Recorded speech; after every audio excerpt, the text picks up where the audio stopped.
How are you guys doing? It's William. Last time we described the two big migrations of Shang Dynasty. I know some people might have the question that what caused it? They just became the ruler of the whole eastern continent. Today, we will squeeze in the gap between the fall of Xia Dynasty and the big migrations to see what happened. Then you will have a better understanding of the instability in the early Shang Dynasty. Today, we will focus on one thing: political turmoil. First, let's learn some background knowledge. Shang Tang was the king who led Shang Dynasty to shatter the rule of Xia Dynasty with the help of Yi Yin. Succession-wise, it was a hereditary system. In most cases, son would ascend the throne. But if all the sons were not appropriate for the position, the brother of the former emperor also had the right to take the reign. However, the boundary was vague. If that was not handled right, chaos would arise. Enough of the groundwork. Let's go back to BC 1600. By the time Shang Tang became the ruler, Yi Yin became the prime minister naturally. This cooperation could be invincible. But fate gave them and the new country a big hit. Shang Tang was sick, and it was very severe. Then basically Yi Yin was in charge of all the affairs, no matter it was big or small. Under his leading, the country was thriving. His prestige reached a peak. All of a sudden, it was like a written fate. Shang Tang passed away. Although everything was calm at the time, this sudden death caused the hidden ripples behind the scene. What was worse was that the untimely death of Shang Tang's oldest son, Tai Ding. The double death violated the ideal order of succession by the eldest son. But in order to stabilize the situation, Yi Yin decided to let Tai Ding's younger brother Wai Bing be the successor.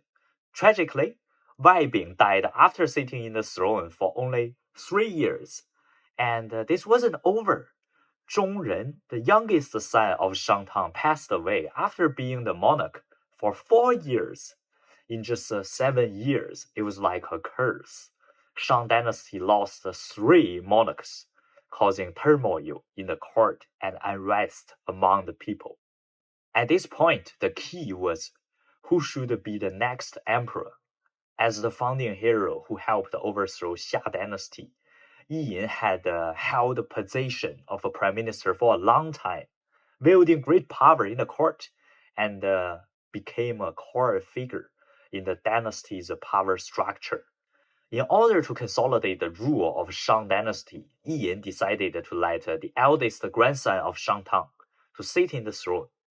This decision not only ensured the legitimacy of Shang Dynasty royal lineage, but also strengthened Yi Yin's authority as regent to some extent, laying the groundwork for subsequent power struggles. Only at age 10, Tai Jia became the monarch. Yi Yin knew what pressure was on the young boy's shoulder. He took the roles of a king's teacher and prime minister. In order to guide Tai Jia to the right path, he composed the three directive manuals as the textbook. In the first manual, Yi Yin traced the hardships of founding Shang Dynasty and listed the consequences of bad behaviors. In the second one, there were the political laws that a monarch should follow. It also contained the court etiquette. For the third one, they summarized the lessons learned from the past monarchs, emphasized the philosophy of ruling by virtue. At this time, Taijia still followed Yi Yin's teachings. The situation was stable, and the people lived in peace. However, as Taijia grew older and became more familiar with rule, he became increasingly weary of Yi Yin's constraints, especially in the third year of his reign. He completely abandoned the way of governing the country set by his ancestors and indulged in his personal desires. He started ignoring the instructions from Yi Yin. This was not enough. He also plundered people's wealth to build luxurious palaces and even imitated the licentious behavior of a famous tyrant, Xia Jie, treating people and ministers cruelly. Facing this naughty kid, Yi Yin tried many times to persuade the young king to turn over a new leaf. He quoted Taijia's grandpa Shang Tang's ruling ideology and the consequence of Xia Dynasty's tyranny. However, by this time, Taijia had already been blinded by power. As the nagging of Yi Yin went on and on, his resentment towards Yi Yin developed a lot. And he also felt ashamed of himself being controlled by Yi, who once were a slave. Finally, he couldn't stand it anymore. He tried to weaken Yi Yin's power as regent. The internal conflicts within the ruling group broke out completely. This was also the first struggle between emperor and prime minister in Chinese history. Finally, it turned out to be a one-sided struggle. Yi Yin had accompanied 3 emperors, and Taijia was the 4th one. He was also the key country founding figure. This wasn't over. Since Shang Tang, who was the founding emperor, got sick, Yi Yin took in charge of all the affairs. Until this moment, almost all the ministers and generals followed Yi Yin's lead. On the other side, except the title, Taijia had nothing to counter. Finally, Taijia was exiled to Tong Palace. After retaining his power, Yi Yin stood in front of an intersection. Be the emperor or keep ruling the country as a prime minister. What will you guys choose? Be the king, right? Wise move. Sometimes it's really tricky to understand people in the past. In Yi Yin's eyes, Taijia was just a rebellious kid, and he lost a lot of family members in the past years. So Yi Yin didn't blame him. His resolution still was to guide the young guy to the right path, and that never wobbled, but this time he needed to be harsh with him. Let's move to Taijia. Although Tong Palace had a palace in it, but that had nothing to do with a palace. It was the royal mausoleum, and he had no servants to serve him. Only company he had was the tomb keeper. It was a stark contrast to the bustle of the capital. Maybe because he was close to his ancestors, Taijia started realizing how ridiculous his behavior was. He started reflecting on himself. After seeing his change, Yi Yin asked the tomb keeper to tell how Xia Dynasty ruled the world and how it was destroyed, especially the late tyrants in Xia Dynasty. It shocked Taijia. He swore he didn't want to relive the demise again. Meanwhile, Yi Yin visited him regularly, conveying the hardships among the people, further touching Taijia's heart. During his 3 years in Tong Palace, Taijia distanced himself from the luxury and power. Almost every day, he faced the ancestral tablets and listened to the teachings of the tomb keeper, gradually becoming an emperor mentally. At first, he knew his behavior damaged the people and the country. This time, he was willing to force himself to do what was good for Shang Dynasty, even if it meant sacrificing himself. Therefore, he began to actively cultivate his character, studying the principles of his grandpa, restraining his own words and actions, working with tomb keeper, and experiencing the life of common people. This exile completely transformed Taijia, turning him from a dissolute and unrestrained ruler into an heir possessing the qualities of a benevolent monarch. As for Yi, just like I mentioned, he didn't want to replace Taijia. He always wanted him to change. Now he got what he wanted.